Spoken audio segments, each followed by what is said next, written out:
Es mejor que les lea textos cortos y lo más variados posible. Por ejemplo, este cuento muy breve que se llama Continuidad de los parques.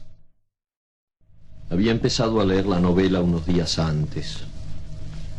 La abandonó por negocios urgentes, volvió a abrirla cuando regresaba en tren a la finca. Se dejaba interesar lentamente por la trama, por el dibujo de los personajes. Esa tarde, después de escribir una carta a su apoderado y discutir con el mayordomo una cuestión de aparcerías, volvió al libro en la tranquilidad del estudio que miraba hacia el Parque de los Robles. Arrellanado en su sillón favorito, de espaldas a la puerta que lo hubiera molestado como una irritante posibilidad de intrusiones, dejó que su mano izquierda acariciara una y otra vez el terciopelo verde y se puso a leer los últimos capítulos. Su memoria retenía sin esfuerzo los nombres y las imágenes de los protagonistas. La ilusión novelesca lo ganó casi enseguida. Gozaba del placer casi perverso de irse desgajando línea a línea de lo que lo rodeaba y sentir a la vez que su cabeza descansaba cómodamente en el terciopelo del alto respaldo, que los cigarrillos seguían al alcance de la mano, que más allá de los ventanales danzaba el aire del atardecer bajo los robles. Palabra a palabra, absorbido por la sórdida disyuntiva de los héroes, dejándose ir hacia las imágenes que se concertaban y adquirían color y movimiento, fue testigo del último encuentro en la cabaña del monte. Primero entraba la mujer recelosa, ahora llegaba el amante, lastimada la cara por el chicotazo de una rama.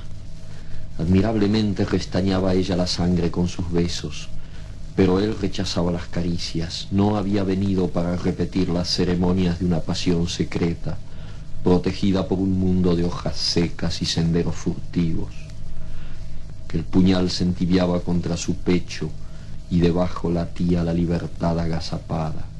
Un diálogo anhelante corría por las páginas como un arroyo de serpientes y se sentía que todo estaba decidido desde siempre, hasta esas caricias que enredaban el cuerpo del amante como queriendo retenerlo y disuadirlo, dibujaban abominablemente la figura de otro cuerpo que era necesario destruir. Nada había sido olvidado, coartadas, azares, posibles errores. A partir de esa hora, cada instante tenía su empleo minuciosamente atribuido. El doble repaso despiadado se interrumpía apenas para que una mano acariciara una mejilla.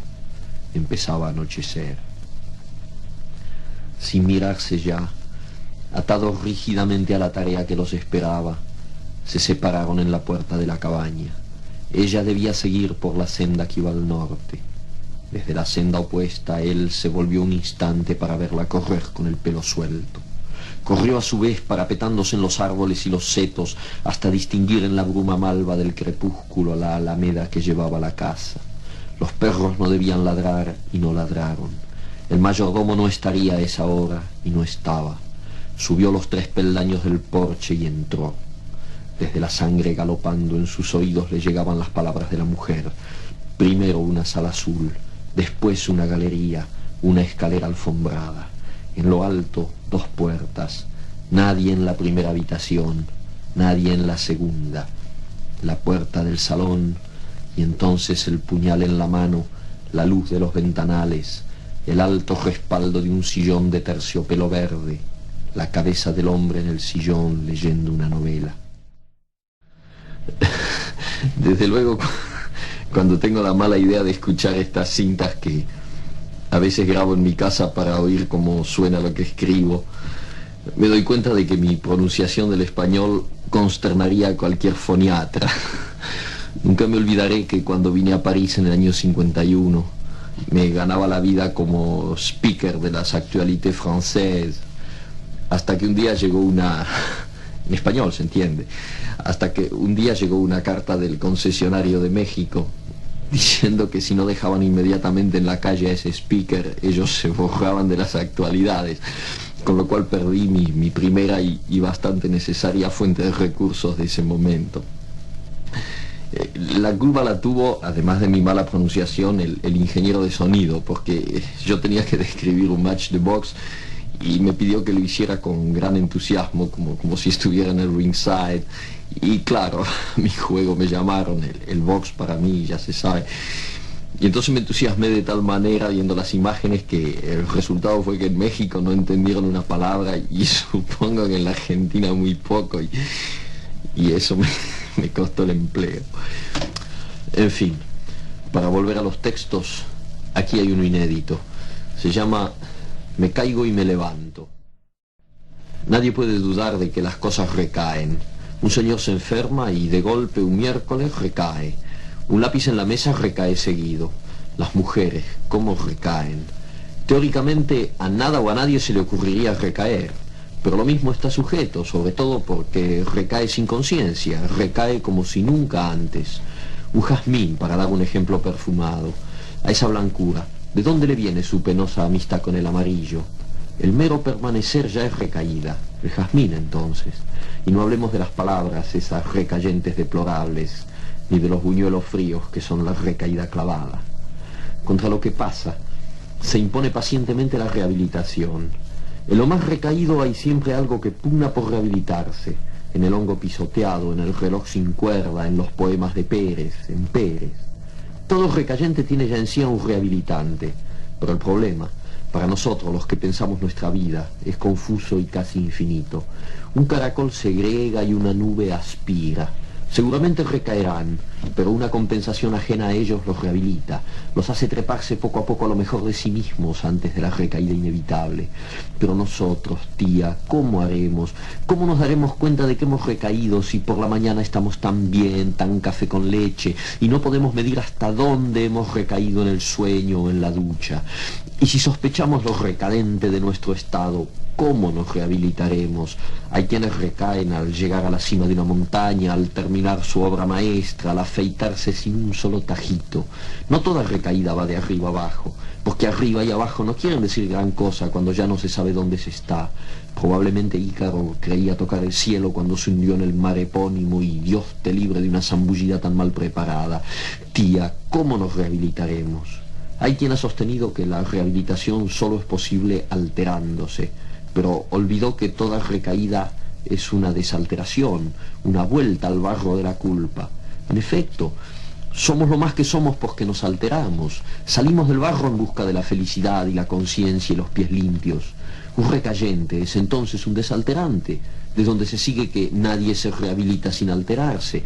Pretender la rehabilitación alterándose es una triste redundancia. Nuestra condición es la recaída y la desalteración, y a mí me parece que un recayente debería rehabilitarse de otra manera, que por lo demás ignoro. No solamente ignoro eso, sino que jamás he sabido en qué momento mi tía o yo recaemos. ¿Cómo rehabilitarnos entonces, si a lo mejor no hemos decaído todavía, y la rehabilitación nos encuentra ya rehabilitados? Tía, ¿no será esa la respuesta ahora que lo pienso? Hagamos una cosa. Usted se rehabilita y yo la observo. Varios días seguidos. Digamos, una rehabilitación continua. Usted está todo el tiempo rehabilitándose y yo lo observo. O al revés, si prefiere. Pero a mí me gustaría que empezara usted, porque soy modesto y buen observador. De esa manera, si yo recaigo en los intervalos de mi rehabilitación, mientras que usted no le da tiempo a la recaída y se rehabilita como en un cine continuado, al cabo de poco nuestra diferencia será enorme. Usted estará tan por encima que dará gusto. Entonces, yo sabré que el sistema ha funcionado y empezaré a rehabilitarme furiosamente. Pondré el despertador a las 3 de la mañana, suspenderé mi vida conyugal y las demás recaídas que conozco, para que solo queden las que no conozco. Y a lo mejor, poco a poco, un día estaremos otra vez juntos, tía, y será tan hermoso decir, ahora nos vamos al centro y nos compramos un helado, el mío todo de frutilla, y el de usted con chocolate y un bizcochito. Conducta en los velorios. No vamos por el anís ni porque hay que ir. Ya se habrá sospechado. Vamos porque no podemos soportar las formas más solapadas de la hipocresía. Mi prima segunda, la mayor, se encarga de cerciorarse de la índole del duelo, y si es de verdad, si se llora porque llorar es lo único que les queda a esos hombres y a esas mujeres, entre el olor a nardos y a café, entonces nos quedamos en casa y los acompañamos desde lejos. A lo sumo, mi madre va un rato y saluda en nombre de la familia. No nos gusta interponer insolentemente nuestra vida ajena a ese diálogo con la sombra. Pero si de la pausada investigación de mi prima Surge la sospecha de que en un patio cubierto o en la sala se han armado los trípodes del camelo. Entonces la familia se pone sus mejores trajes, espera que el velorio esté a punto y se va presentando de a poco pero implacablemente. En Pacífico, las cosas ocurren casi siempre en un patio con macetas y música de radio. Para estas ocasiones, los vecinos condescienden a apagar las radios y quedan solamente los jazmines y los parientes alternándose contra las paredes. Llegamos de a uno o de a dos, saludamos a los deudos, a quienes se reconoce fácilmente porque lloran apenas ven entrar a alguien, y vamos a inclinarnos ante el difunto, escoltados por algún pariente cercano. 1 o 2 horas después, toda la familia está en la casa mortuoria, pero aunque los vecinos nos conocen bien, procedemos como si cada uno hubiera venido por su cuenta y apenas hablamos entre nosotros. Un método preciso ordena nuestros actos, escoge los interlocutores con quienes se departe en la cocina, bajo el naranjo, en los dormitorios, en el zaguán. Y de cuando en cuando se sale a fumar al patio o a la calle o se da una vuelta a la manzana para ventilar opiniones políticas y deportivas. No nos lleva demasiado tiempo sondear los sentimientos de los deudos más inmediatos. Los vasitos de caña, el mate dulce y los particulares livianos son el puente confidencial. Antes de medianoche estamos seguros, podemos actuar sin remordimientos. Por lo común, mi hermana la menor se encarga de la primera escaramuza. Diestramente ubicada a los pies del ataúd, se tapa los ojos con un pañuelo violeta y empieza a llorar.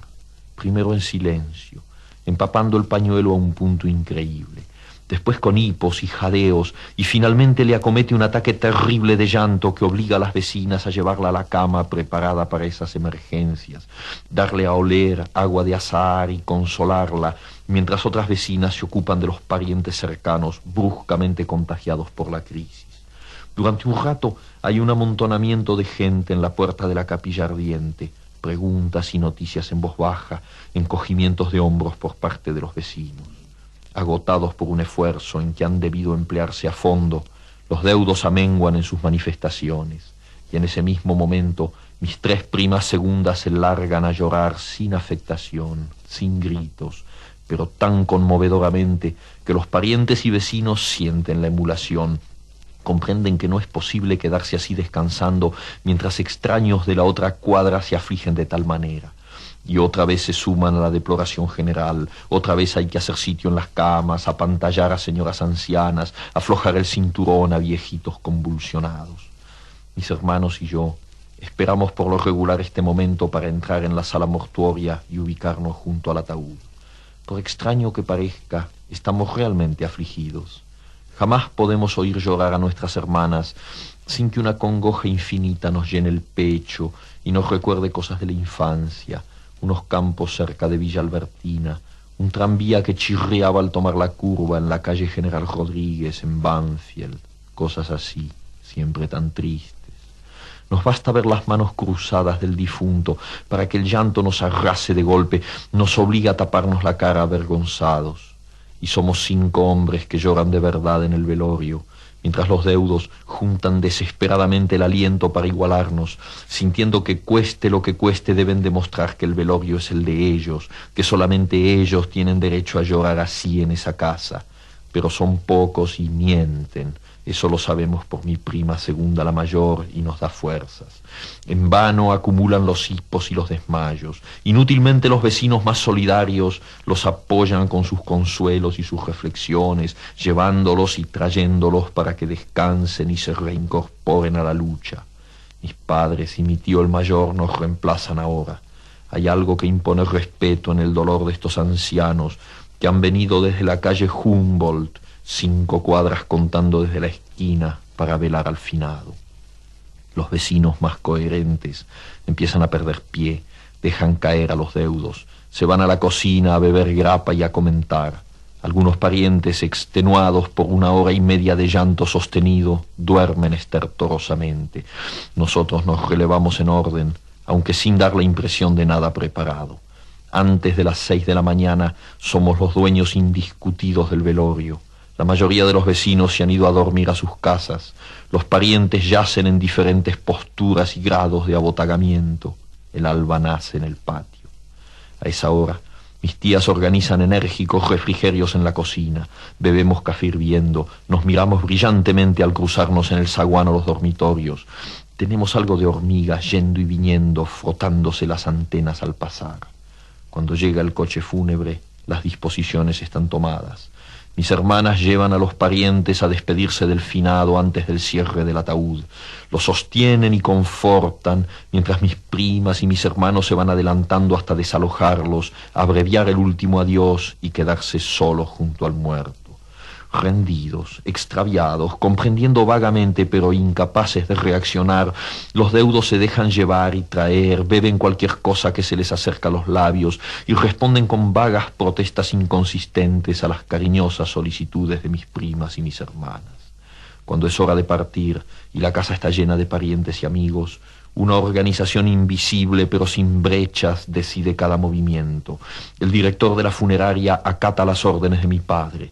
La remoción del ataúd se hace de acuerdo con las indicaciones de mi tío el mayor.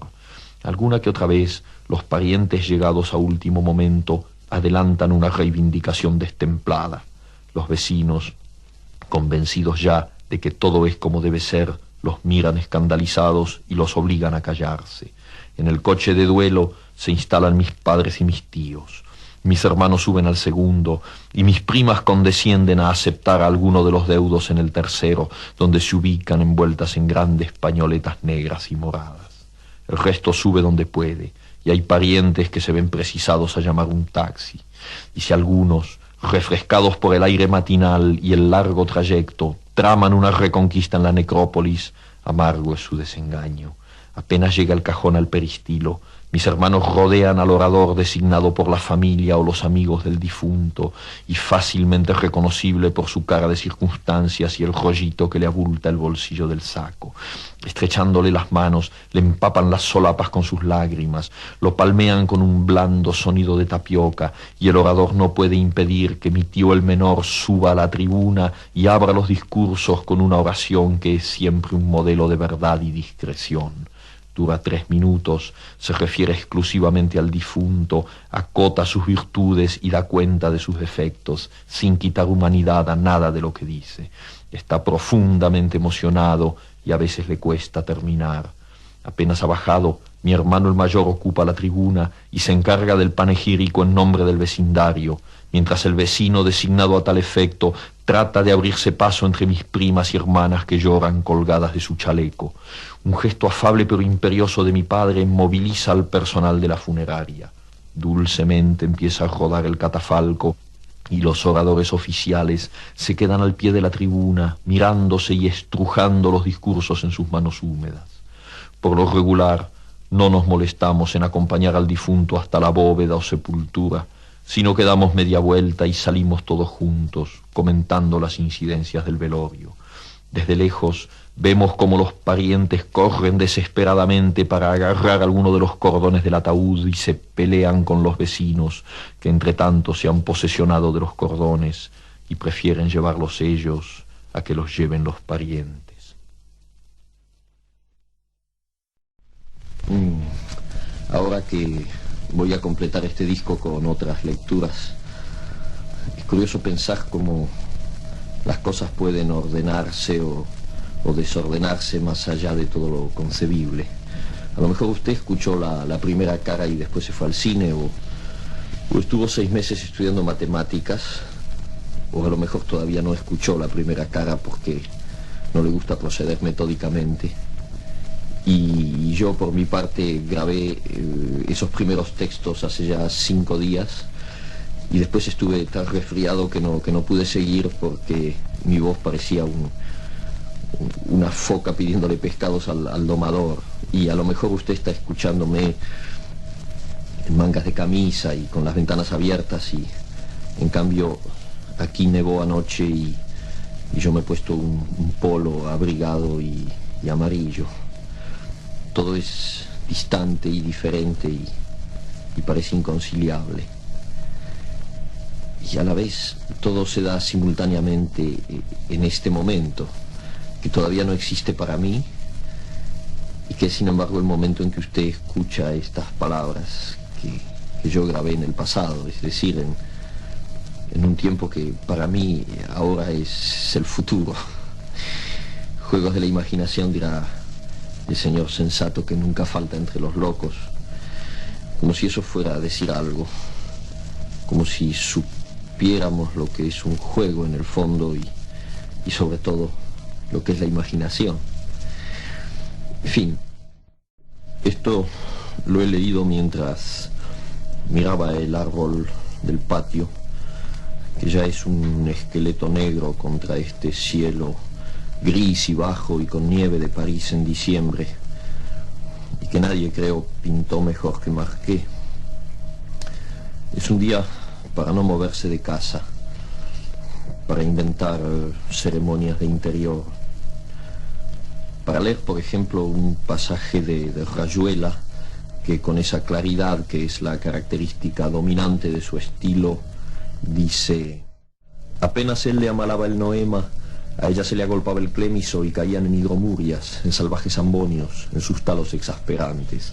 Cada vez que él procuraba relamar las 5 pelusas, se enredaba en un grimado quejumbroso y tenía que embulsionarse de cara al nóvalo, sintiendo como poco a poco las arnillas se espejunaban, se iban apeltronando, reduplimiendo, hasta quedar tendido como el trimalciato de ergomanina al que se le han dejado caer unas fílulas de cariaconcia. Y sin embargo era apenas el principio, porque en un momento dado ella se tordulaba los urgalios, consintiendo en que le aproximara suavemente sus orfelunios. Apenas se entreplumaban, algo como un ulucordio los encrestoriaba, los extrayuxtaba y paramovía. De pronto era el clinón, la esterfurosa convulcante de las mátricas, la jadeollante embocaplumia del orgumio, los esproemios del merpasmo en una sobreomítica agopausa. Evoé, evoé. Volposados en la cresta del Mugelio se sentían Valparamar, Perlinos y Márulos, temblaba el Troc, se vencían las Marioplumas, y todo se resolviraba en un profundo pínice, en niolamas de argu tendidas gasas, en cariñas casi crueles que los ordopenaban hasta el límite de las gunfias. Y como no ha querido salir el sol, y afuera todo sigue opaco y apenado como un tema de Lester Young, que siempre habla de alguna manera de la muerte, puedo también leer una carta que hay en Rayuela y que fue escrita así como la voy a leer, como un mate ya lavado, un disco muy viejo, como la nieve que llena el patio, cosas así. Bebé Rocamadour, bebé, bebé, Rocamadour. Rocamadour, ya sé que es como un espejo. Estás durmiendo mirándote los pies. Eso es vos. Pero no lo creo. Te escribo porque no sabes leer. Si supieras no te escribiría, o te escribiría cosas importantes. Alguna vez tendré que escribirte que te portes bien o que te abrigues. Parece increíble que alguna vez, Rocamadour.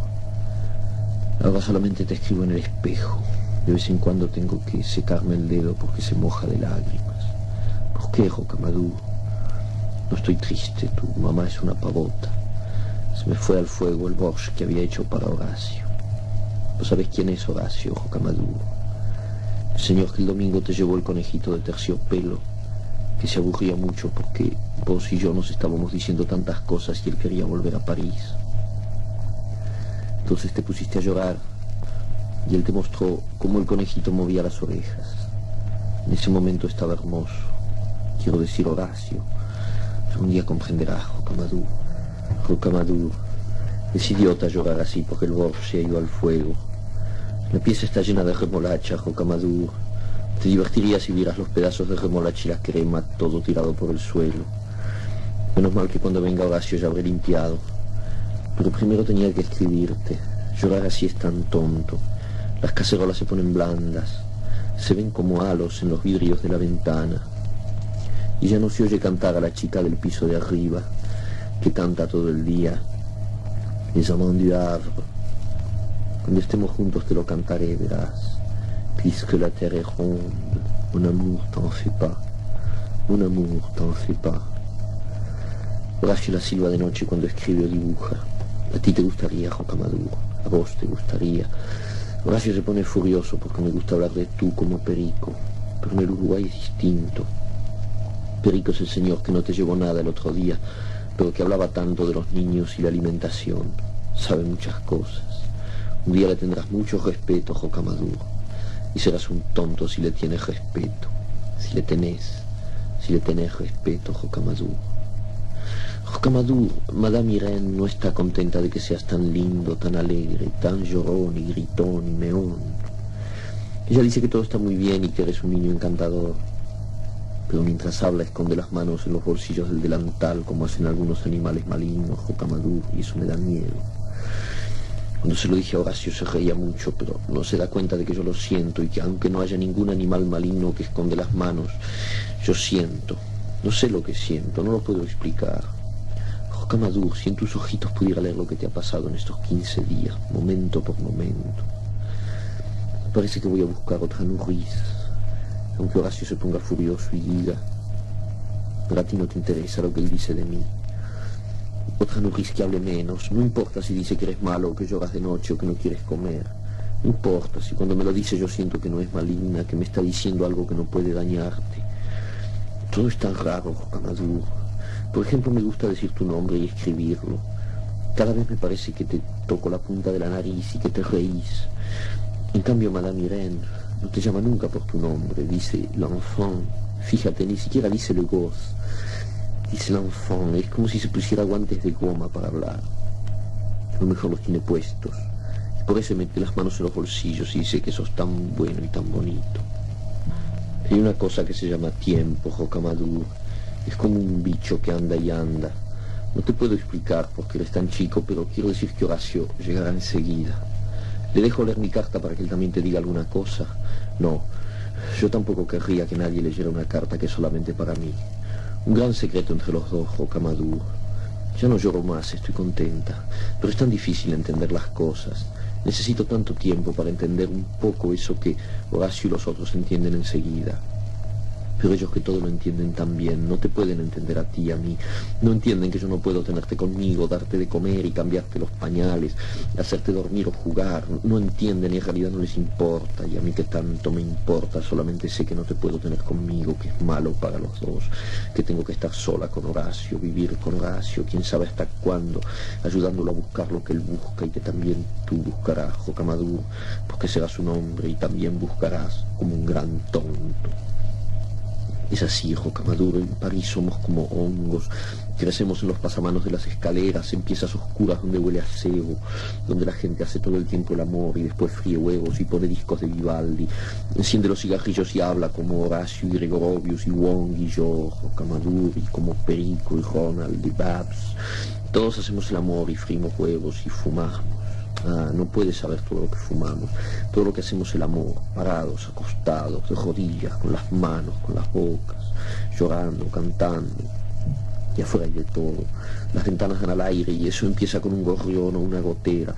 Llueve muchísimo aquí, Rocamadour, mucho más que en el campo, y las cosas se rumbran, las canaletas, las patas de las palomas, los alambres con que Horacio fabrica esculturas.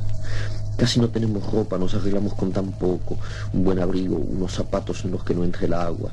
Somos muy sucios, todo el mundo es muy sucio y hermoso en París, Rocamadour. Las camas huelen a noche y a sueño pesado, debajo hay pelusas y libros. Horacio se duerme y el libro va a parar abajo de la cama. Hay peleas terribles porque los libros no aparecen y Horacio cree que se los ha robado Sid. Hasta que un día aparecen y nos reímos y casi no hay sitio para poner nada, ni siquiera otro par de zapatos, Rocamadour. Para poner una palangana en el suelo hay que sacar el tocadiscos, pero ¿dónde ponerlo si la mesa está llena de libros? Yo no te podría tener aquí, aunque seas tan pequeño no cabrías en ninguna parte, te golpearías contra las paredes. Cuando pienso en eso me pongo a llorar. Horacio no entiende, cree que soy mala. Te hago mal en no traerte, aunque sé que no te aguantaría mucho tiempo. Nadie se aguanta aquí mucho tiempo, ni siquiera tú y yo. Hay que vivir combatiéndose, es la ley, la única manera que vale la pena, pero duele, Rocamadour, y es sucio y amargo. A ti no te gustaría, tú que ves a veces los corderitos en el campo, o que oyes los pájaros parados en la veleta de la casa. Horacio me trata de sentimental, me trata de materialista, me trata de todo porque no te traigo, porque quiero traerte, porque renuncio, porque quiero ir a verte, porque de golpe comprendo que no puedo ir, porque soy capaz de caminar una hora bajo el agua sin algún barrio que no conozco, pasan Potemkin y hay que verlo aunque se caiga el mundo, Rocamadour. Porque el mundo ya no importa si uno no tiene fuerzas para seguir eligiendo algo verdadero. Si uno se ordena como un cajón de la cómoda y te pone a ti de un lado, el domingo del otro, el amor de madre, el juguete nuevo, la gare de Montparnasse, el tren, la visita que hay que hacer. No me da la gana de ir, Rocamadour, y tú sabes que está bien y no estás triste. Horacio tiene razón, no me importa nada de ti a veces. Y creo que eso me lo agradecerás un día cuando comprendas, cuando veas que valía la pena que yo fuera como soy. Pero yo hago lo mismo, Rocamadour, y te escribo esta carta porque no sé, porque a lo mejor me equivoco, porque a lo mejor soy mala o estoy enferma o un poco idiota. No mucho, un poco, pero eso es terrible. La sola idea me da cólicos, tengo completamente metidos para adentro los dedos de los pies. Voy a reventar los zapatos y no me los saco. Te quiero tanto, Rocamadour, bebé Rocamadour, dientecito de ajo. Te quiero tanto, nariz de azúcar, arbolito, caballito de juguete.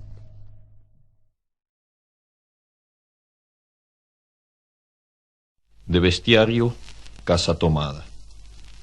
Nos gustaba la casa porque, aparte de espaciosa y antigua, hoy que las casas antiguas sucumben a la más ventajosa liquidación de sus materiales, guardaba los recuerdos de nuestros bisabuelos, el abuelo paterno, nuestros padres y toda la infancia. Nos habituamos, Irene y yo, a persistir solos en ella, lo que era una locura, pues en esa casa podían vivir 8 personas sin estorbarse. Hacíamos la limpieza por la mañana, levantándonos a las 7, y a eso de las 11 yo le dejaba a Irene las últimas habitaciones por repasar y me iba a la cocina. Almorzábamos a mediodía, siempre puntuales. Ya no quedaba nada por hacer, fuera de unos pocos platos sucios.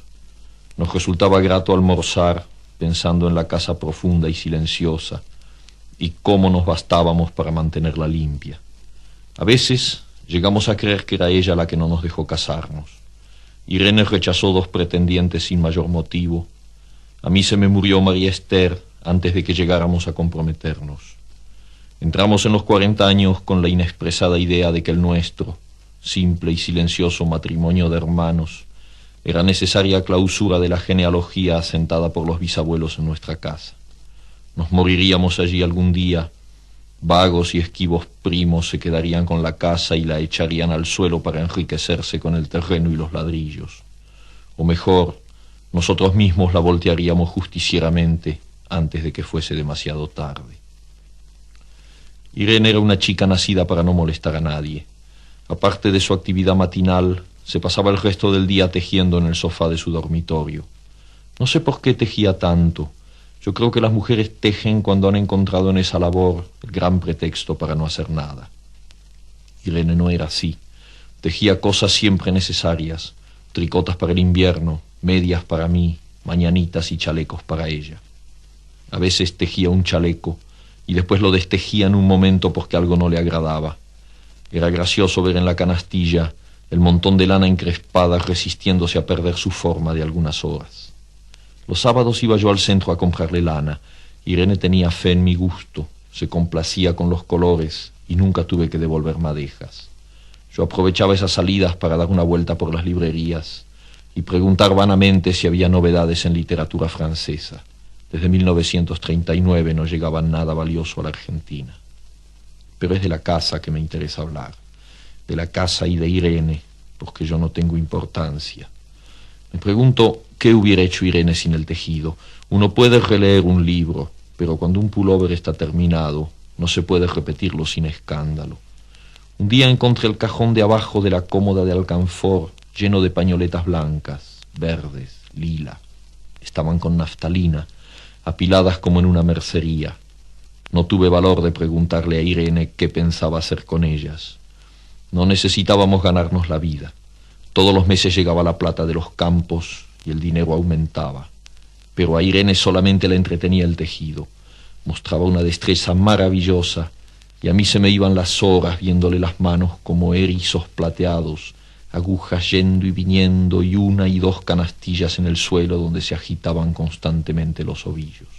Era hermoso. ¿Cómo no acordarme de la distribución de la casa?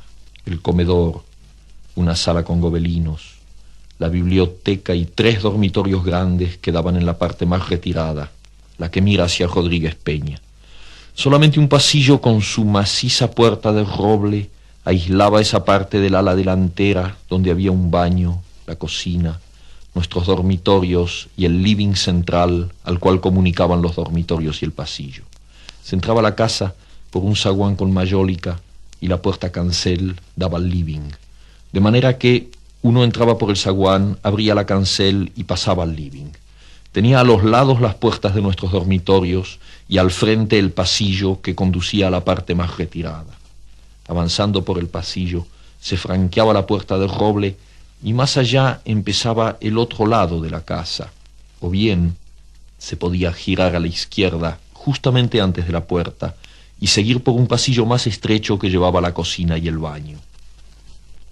Cuando la puerta estaba abierta, advertía uno que la casa era muy grande. Si no, daba la impresión de un departamento de los que se edifican ahora apenas para moverse. Irene y yo vivíamos siempre en esta parte de la casa. Casi nunca íbamos más allá de la puerta de roble, salvo para hacer la limpieza, pues es increíble cómo se junta tierra en los muebles. Buenos Aires era una ciudad limpia, pero eso lo debe a sus habitantes y no a otra cosa. Hay demasiada tierra en el aire. Apenas sopla una ráfaga, se palpa el polvo en los mármoles de las consolas y entre los rombos de las carpetas de macramé. Da trabajo sacarlo bien con plumero. Vuela y se suspende en el aire. Un momento después se deposita de nuevo en los muebles y los pianos. Lo recordaré siempre con claridad, porque fue simple y sin circunstancias inútiles. Irene estaba tejiendo en su dormitorio. Eran las 8 de la noche y de repente se me ocurrió poner al fuego la pavita del mate. Fui por el pasillo hasta enfrentar la entornada puerta de roble y daba la vuelta al codo que llevaba a la cocina cuando escuché algo en el comedor o la biblioteca. El sonido venía impreciso y sordo, como un volcarse de silla sobre la alfombra o un ahogado susurro de conversación. También lo oí al mismo tiempo o un segundo después, en el fondo del pasillo que traía desde aquellas piezas hasta la puerta. Me tiré contra la puerta antes de que fuera demasiado tarde. La cerré de golpe apoyando el cuerpo. Felizmente, la llave estaba puesta de nuestro lado y además corrí el gran cerrojo para más seguridad. Fui a la cocina, calenté la pavita y cuando estuve de vuelta con la bandeja del mate, le dije a Irene: tuve que cerrar la puerta del pasillo. Han tomado la parte del fondo. Dejó caer el tejido y me miró con sus graves ojos cansados. ¿Estás seguro? Asentí. Entonces, dijo, recogiendo las agujas, tendremos que vivir en este lado. Yo cebaba el mate con mucho cuidado, pero ella tardó un rato en reanudar su labor. Me acuerdo que tejía un chaleco gris. A mí me gustaba ese chaleco. Los primeros días nos pareció penoso porque ambos habíamos dejado en la parte tomada muchas cosas que queríamos. Mis libros de literatura francesa, por ejemplo, estaban todos en la biblioteca. Irene extrañaba unas carpetas, un par de pantuflas que tanto la abrigaban en invierno. Yo sentía mi pipa de enebro y creo que Irene pensó en una botella de esperidina de muchos años, con frecuencia, pero esto solamente sucedió los primeros días. Cerrábamos algún cajón de las cómodas y nos mirábamos con tristeza. No está aquí. Y era una cosa más de todo lo que habíamos perdido al otro lado de la casa. Pero también tuvimos ventajas. La limpieza se simplificó tanto que aún levantándose tardísimo, a las 9:30, por ejemplo, no daban las 11 y ya estábamos de brazos cruzados. Irene se acostumbró a ir conmigo a la cocina y ayudarme a preparar el almuerzo. Lo pensamos bien y se decidió esto. Mientras yo preparaba el almuerzo, Irene cocinaría platos para comer fríos de noche. Nos alegramos, porque siempre resulta molesto tener que abandonar los dormitorios al atardecer y ponerse a cocinar. Ahora nos bastaba con la mesa en el dormitorio de Irene y las fuentes de comida fiambre. Irene estaba contenta porque le quedaba más tiempo para tejer. Yo andaba un poco perdido a causa de los libros, pero por no afligir a mi hermana me puse a revisar la colección de estampillas de papá y eso me sirvió para matar el tiempo. Nos divertíamos mucho, cada uno en sus cosas, casi siempre reunidos en el dormitorio de Irene, que era más cómodo. A veces Irene decía: fíjate este punto que se me ha ocurrido, ¿no da un dibujo de trébol? Un rato después Era yo el que le ponía ante los ojos un cuadradito de papel para que viese el mérito de algún sello de Eupen y Malmedy. Estábamos bien y poco a poco empezábamos a no pensar. Se puede vivir sin pensar. Cuando Irene soñaba en alta voz, yo me desvelaba enseguida.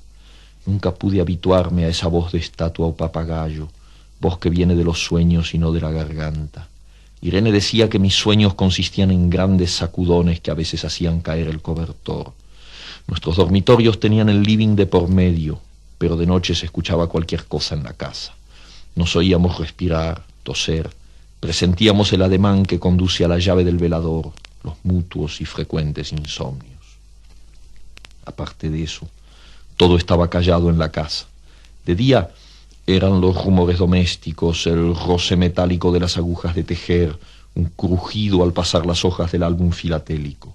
La puerta de roble, creo haberlo dicho, era maciza. En la cocina y el baño, que quedaban tocando la parte tomada, nos poníamos a hablar en voz más alta o Irene cantaba canciones de cuna. En una cocina hay demasiado ruido de loza y vidrios para que otros sonidos irrumpan en ella. Muy pocas veces permitíamos allí el silencio, pero cuando tornábamos a los dormitorios y al living, entonces la casa se ponía callada y a media luz. Hasta pisábamos más despacio para no molestarnos.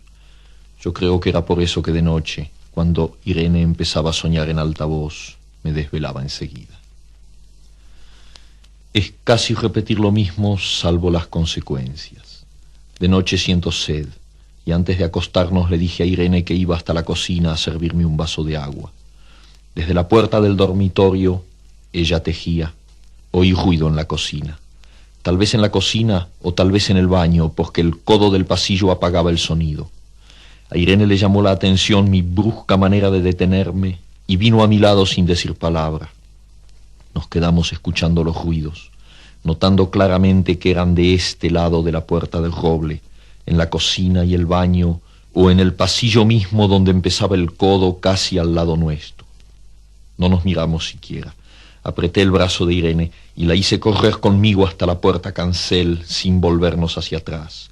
Los ruidos se oían más fuerte, pero siempre sordos, a espaldas nuestras. Cerré de un golpe la cancel y nos quedamos en el zaguán. Ahora no se oía nada. Han tomado esta parte, dijo Irene. El tejido le colgaba de las manos y las hebras iban hasta la cancel y se perdían debajo. Cuando vio que los ovillos habían quedado del otro lado, soltó el tejido sin mirarlo. ¿Tuviste tiempo de traer alguna cosa?, le pregunté inútilmente. No, nada. Estábamos con lo puesto. Me acordé de los 15.000 pesos en el armario de mi dormitorio. Ya era tarde ahora. Como me quedaba el reloj pulsera, vi que eran las 11 de la noche. Rodeé con mi brazo la cintura de Irene. Yo creo que ella estaba llorando y salimos así a la calle. Antes de alejarnos tuve lástima. Cerré bien la puerta de entrada y tiré la llave a la alcantarilla. No fuese que a algún pobre diablo se le ocurriera robar y se metiera en la casa a esa hora. Mañana estamos tan bien, tan café con leche, y no podemos medir hasta dónde hemos recaído en el sueño o en la ducha. Y si sospechamos lo recadente de nuestro estado, ¿cómo nos rehabilitaremos? Hay quienes recaen al llegar a la cima de una montaña, al terminar su obra maestra, al afeitarse sin un solo tajito. No toda recaída va de arriba abajo, porque arriba y abajo no quieren decir gran cosa cuando ya no se sabe dónde se está. Probablemente Ícaro creía tocar el cielo cuando se hundió en el mar epónimo y Dios te libre de una zambullida tan mal preparada. Tía, ¿cómo nos rehabilitaremos? Hay quien ha sostenido que la rehabilitación solo es posible alterándose, pero olvidó que toda recaída es una desalteración, una vuelta al barro de la culpa. En efecto, somos lo más que somos porque nos alteramos. Salimos del barro en busca de la felicidad y la conciencia y los pies limpios. Un recayente es entonces un desalterante, de donde se sigue que nadie se rehabilita sin alterarse. Pretender la rehabilitación alterándose es una triste redundancia. Nuestra condición es la recaída y la desalteración, y a mí me parece que un recayente debería rehabilitarse de otra manera, que por lo demás ignoro.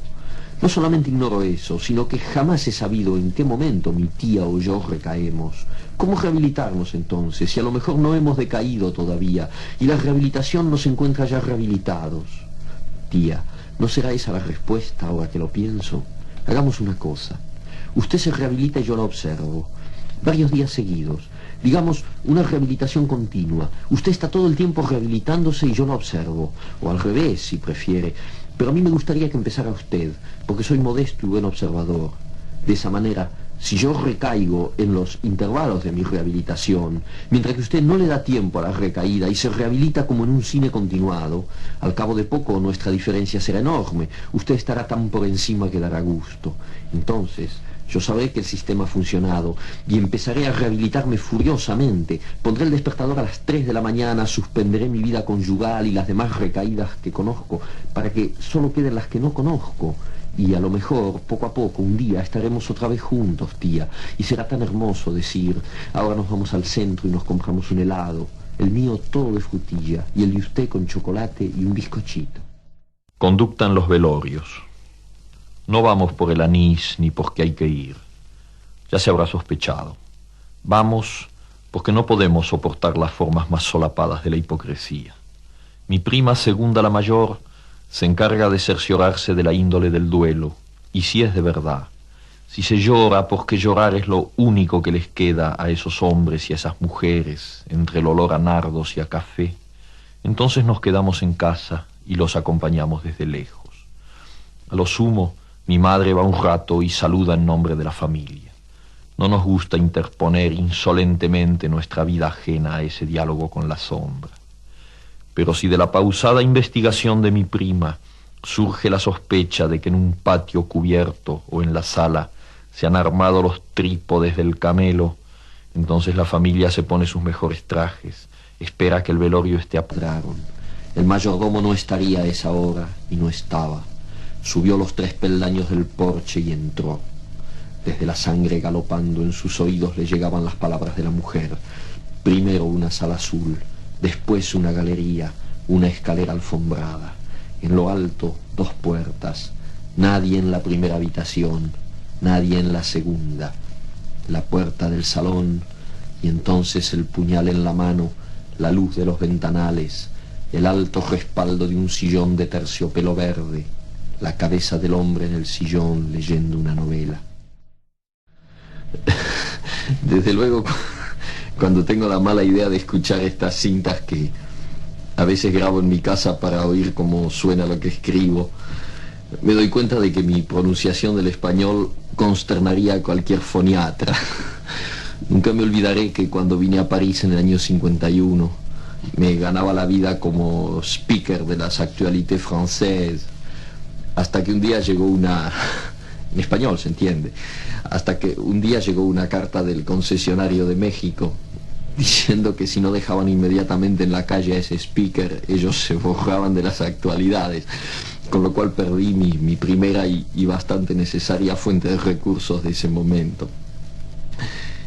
La culpa la tuvo, además de mi mala pronunciación, el ingeniero de sonido, porque yo tenía que describir un match de box y me pidió que lo hiciera con gran entusiasmo, como si estuviera en el ringside. Y claro, a mi juego me llamaron, el box para mí, ya se sabe. Y entonces me entusiasmé de tal manera viendo las imágenes que el resultado fue que en México no entendieron una palabra y supongo que en la Argentina muy poco, y eso me costó el empleo. En fin, para volver a los textos, aquí hay uno inédito. Se llama Me caigo y me levanto. Nadie puede dudar de que las cosas recaen. Un señor se enferma y de golpe un miércoles recae. Un lápiz en la mesa recae seguido. Las mujeres, ¿cómo recaen? Teóricamente a nada o a nadie se le ocurriría recaer, pero lo mismo está sujeto, sobre todo porque recae sin conciencia, recae como si nunca antes. Un jazmín, para dar un ejemplo perfumado. A esa blancura, ¿de dónde le viene su penosa amistad con el amarillo? El mero permanecer ya es recaída, el jazmín entonces. Y no hablemos de las palabras, esas recayentes deplorables, ni de los buñuelos fríos que son la recaída clavada. Contra lo que pasa, se impone pacientemente la rehabilitación.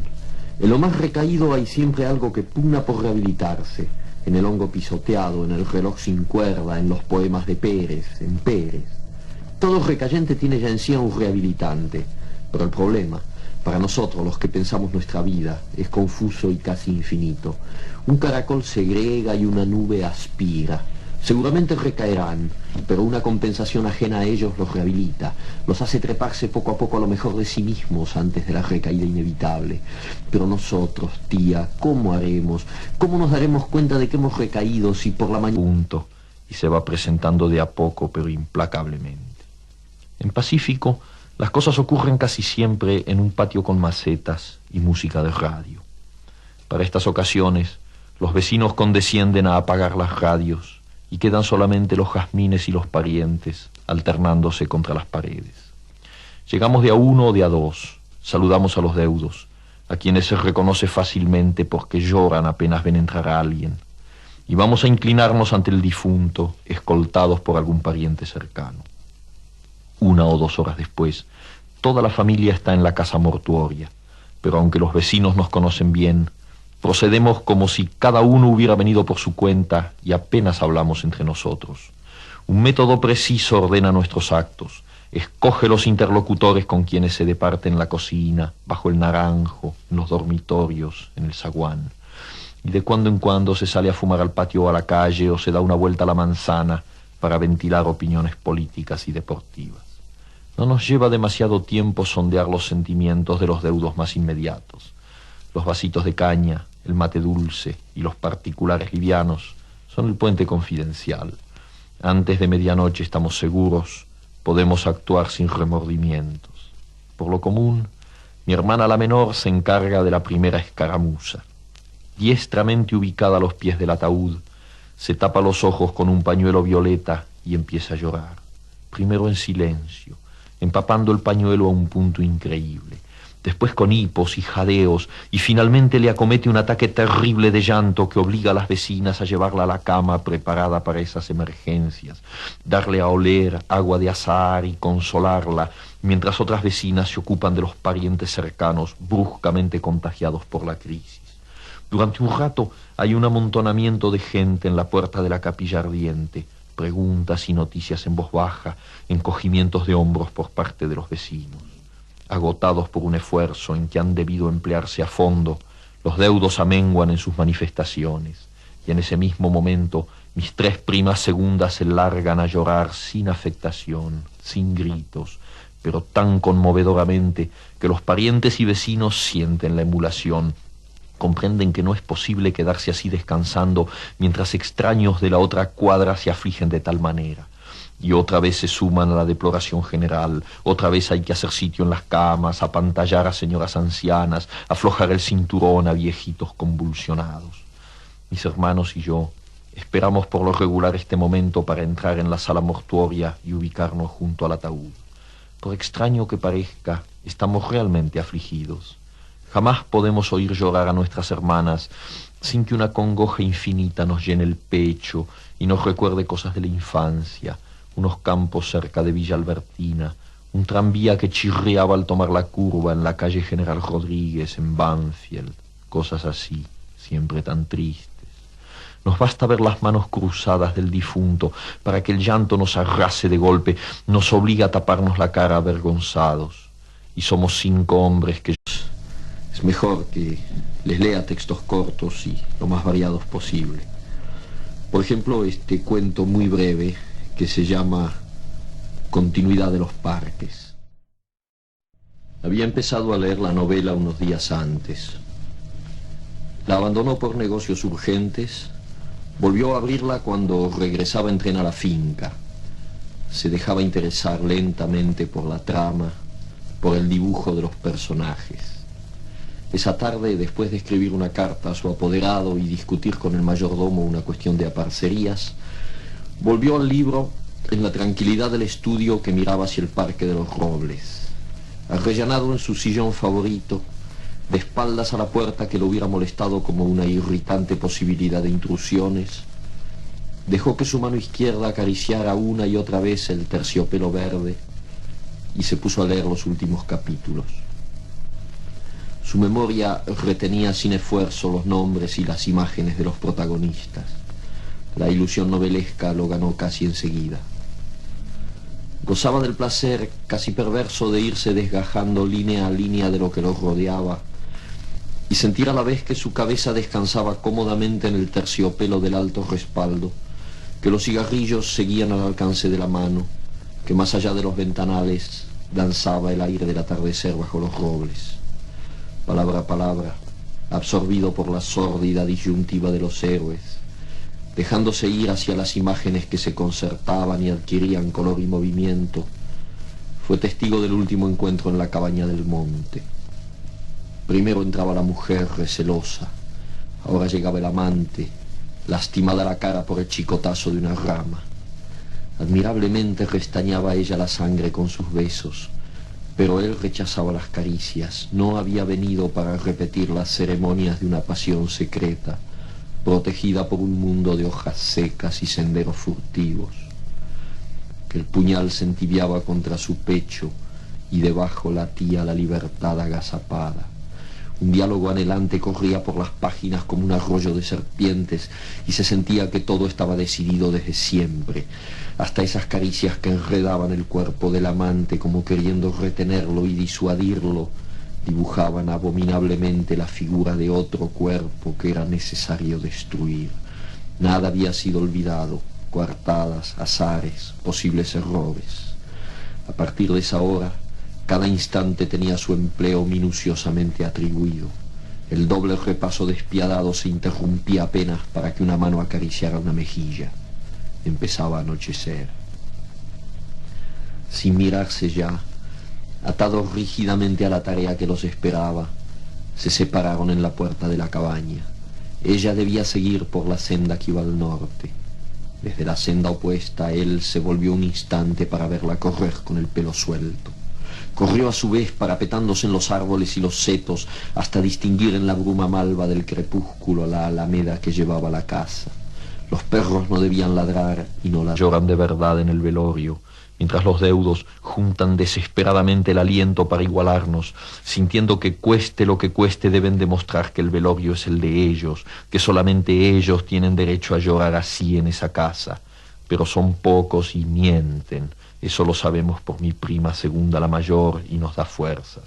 En vano acumulan los hipos y los desmayos. Inútilmente los vecinos más solidarios los apoyan con sus consuelos y sus reflexiones, llevándolos y trayéndolos para que descansen y se reincorporen a la lucha. Mis padres y mi tío el mayor nos reemplazan ahora.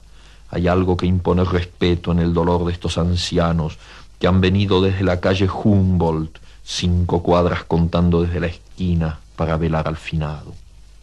Los vecinos más coherentes empiezan a perder pie, dejan caer a los deudos, se van a la cocina a beber grapa y a comentar. Algunos parientes, extenuados por 1 hora y media de llanto sostenido, duermen estertorosamente. Nosotros nos relevamos en orden, aunque sin dar la impresión de nada preparado. Antes de las 6 de la mañana somos los dueños indiscutidos del velorio. La mayoría de los vecinos se han ido a dormir a sus casas. Los parientes yacen en diferentes posturas y grados de abotagamiento. El alba nace en el patio. A esa hora, mis tías organizan enérgicos refrigerios en la cocina. Bebemos café hirviendo. Nos miramos brillantemente al cruzarnos en el zaguán o los dormitorios. Tenemos algo de hormigas yendo y viniendo, frotándose las antenas al pasar. Cuando llega el coche fúnebre, las disposiciones están tomadas. Mis hermanas llevan a los parientes a despedirse del finado antes del cierre del ataúd. Lo sostienen y confortan, mientras mis primas y mis hermanos se van adelantando hasta desalojarlos, abreviar el último adiós y quedarse solos junto al muerto. Rendidos, extraviados, comprendiendo vagamente pero incapaces de reaccionar, los deudos se dejan llevar y traer, beben cualquier cosa que se les acerca a los labios y responden con vagas protestas inconsistentes a las cariñosas solicitudes de mis primas y mis hermanas. Cuando es hora de partir y la casa está llena de parientes y amigos, una organización invisible pero sin brechas decide cada movimiento. El director de la funeraria acata las órdenes de mi padre. La remoción del ataúd se hace de acuerdo con las indicaciones de mi tío el mayor. Alguna que otra vez, los parientes llegados a último momento adelantan una reivindicación destemplada. Los vecinos, convencidos ya de que todo es como debe ser, los miran escandalizados y los obligan a callarse. En el coche de duelo se instalan mis padres y mis tíos. Mis hermanos suben al segundo y mis primas condescienden a aceptar a alguno de los deudos en el tercero, donde se ubican envueltas en grandes pañoletas negras y moradas. El resto sube donde puede y hay parientes que se ven precisados a llamar un taxi.